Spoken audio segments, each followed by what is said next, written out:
A'udzu billahi minasy syaithanir rajim. Bismillahirrahmanirrahim.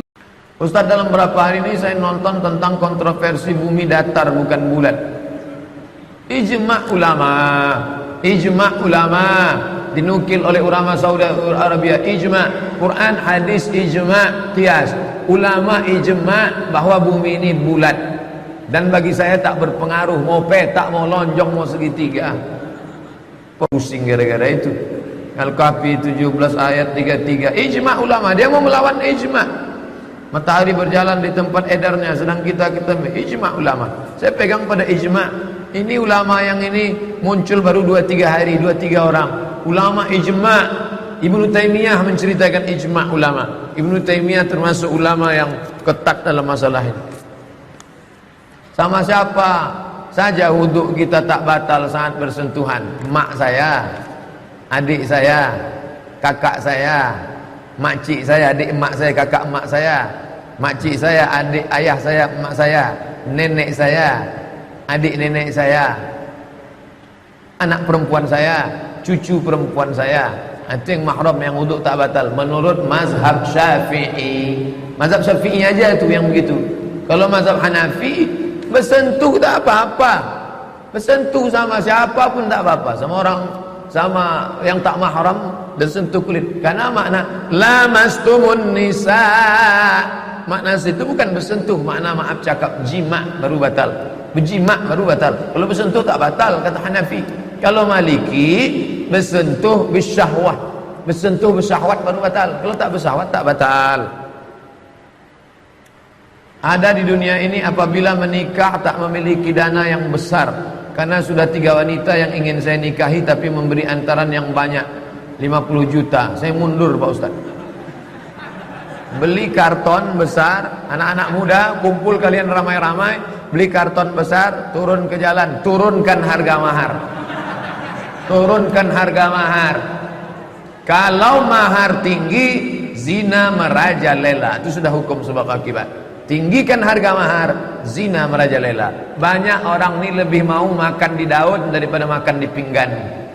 Ditawar baik-baik, Pak, kupinang anakmu Pak, wani piro, berani berapa ente? Setelah terjadi apa yang terjadi, Pak, anakmu sudah hamil 2 bulan Pak, nikahlah kalian. Jaga baik-baik.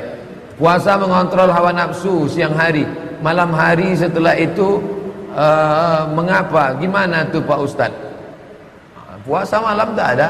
Kalau hawa nafsu antum tak terkontrol, puasa juga antum malam. Jangan. Bid'ah dhalalah itu. Maka kita jaga diri kita. Kalau sudah 13 jam setengah kau sanggup, maka yang 10 jam tentu lebih sanggup karena lebih pendek. Jagalah aktivitas banyak. Yang anak-anak muda ikut futsal, berenang. Di tempat lain berenang payah, kolam renang mahal, di Pekanbaru terjun ke Sungai Siak. Naik di jembatan Leton turun ke bawah. Bukan cuma hawa nafsu antum yang hilang, antum pun hilang sekalian. Pergi berkuda, berkuda sana ke Ukura, naik kuda. Naik kuda 1 jam sama dengan 1000 push up. Setelah itu habis tarawih tidur, capek. Nafsu itu harus dibakar semuanya.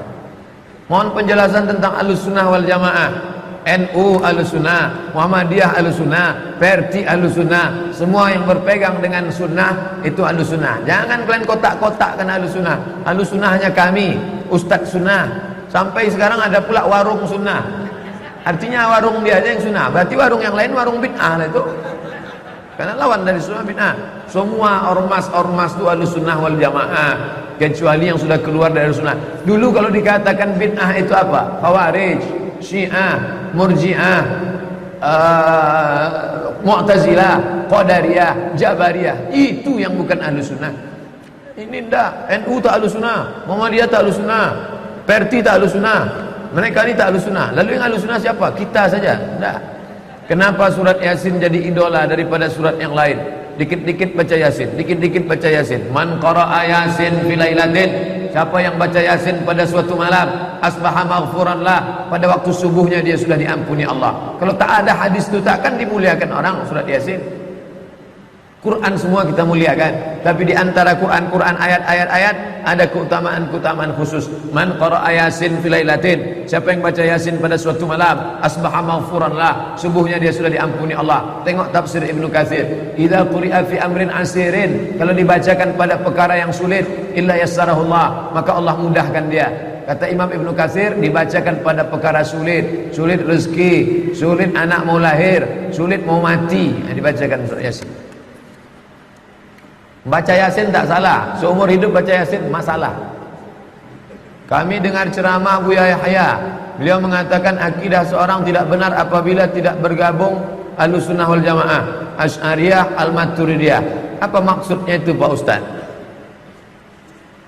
Malaysia adalah Islam, tapi dibatasi.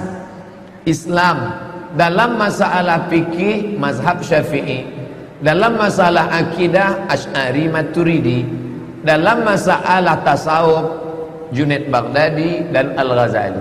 Itu Malaysia. Maka siapa saja yang mau ceramah ke Malaysia, 2 bulan sebelumnya kirim ijazah fotokopi paspor. Ijazah S1 saya, ijazah S2 saya kirim ke Kuala Lumpur sebelum ceramah, diperiksa oleh mufti. Ini orangnya tak keluar daripada ini. Dalam masalah fikih Syafi'i, dalam masalah akidah Asy'ari Maturidi, dalam masalah tasawuf Junaid Al-Baghdadi dan Al-Ghazali. Keluar daripada ini tak khawatir umat ini sesat. Buka kanun asasi Aceh. Aceh begitu juga. Aceh Ahlussunnah wal Jamaah dibatasi 3. Ternyata Kiai Haji Hasyim Asy'ari merumuskan NU adalah 3. Hasyim Asy'ari, NU itu 3. Dalam masalah akidah Asy'ari Maturidi, dalam masalah fikih tak boleh keluar dari 4 mazhab, dalam masalah tasawuf Junaid Al-Baghdadi dan Abu Hamid Al-Ghazali. Ini Ahlussunnah wal Jamaah. Kemudian beliau mengatakan akidah seorang tak benar apabila tidak bermazhab. Macam mana tak bermazhab? Datang orang nanya ke saya, Ustaz, boleh tak saya tak bermazhab?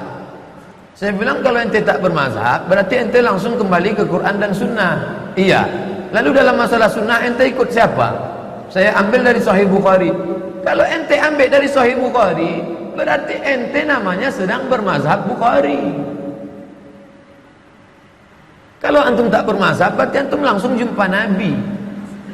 Saya mau nanya, siapa yang di Pekanbaru ini yang jumpa Nabi? Mau jumpa saya mau belajar hadis sama dia. Berarti sanadnya langsung, saya, dia, Nabi langsung. Kan hebat tuh. Bagaimana kalau ada golongan tertentu mengatakan tak perlu bermazhab apabila dia tidak benar akidahnya, Ustaz? Mufti Saudi Arabia namanya Syekh Abdul Aziz Ibnu Baz. Syekh Abdul Aziz Ibnu Baz mengaku dalam kitabnya, aku bermazhab Hambali. Mufti itu jenderal bintang 7-nya, puncaknya. Jadi kalau yang kopral-kopral mengaku tak bermazhab, maklum sendirilah. Sedang jenderalnya aja ngaku bermazhab kok. Ustadz, bisa diceritakan agama Yahudi kok sampai yakin kali dengan agamanya? Itulah isi pembahasan kita tadi. Yang selama hampir sejam tadi, mereka yakin betul dengan agamanya. Keyakinan itu di dalam. Dia yakin dia bangsa pilihan Tuhan. Dia yakin bahwa Mesias akan datang. Dia yakin bahwa ini bumi dijanjikan Tuhan. Dia yakin dia akan menguasai dunia. Kita kenapa tak yakin? Karena kita tidak beribadah. Maka ilmu ini jangan hanya setakat telinga saja. Yakin akan masuk kalau kita amalkan. Yahudi itu, tengok, semalam saya dikirim anak-anak Yahudi membaca kitab, memanjangkan ini, pakai topi baca. Anak-anak itu dari kecil, anak-anak kita suruh hafal juz 30, lomba tahfiz Quran. Itu yang akan menanamkan kepalanya. Bawa dia salat tarawih, bawa dia ke masjid, bawa. Amal. Yahudi melakukan itu, kita tak melakukan itu. Agama di sekolah minim. Maka jangan heran banyak orang Islam tak paham agama. Mereka enggak, agama diperkuatnya. Yang berkuasa di Yahudi itu sekarang siapa? Garis kanan yang ekstrim. Yahudi yang ekstrim itu yang dijadikannya sebagai ulama. Tempat kita yang liberal dijadikan ulama, yang ekstrim malah ditangkap. Ya hancurlah. Bagaimana pembagian zakat fitrah yang afdal pada zaman sekarang? Kan terdapat fakir miskin. Yang dikatakan miskin masa Nabi dulu memang tak memiliki apapun.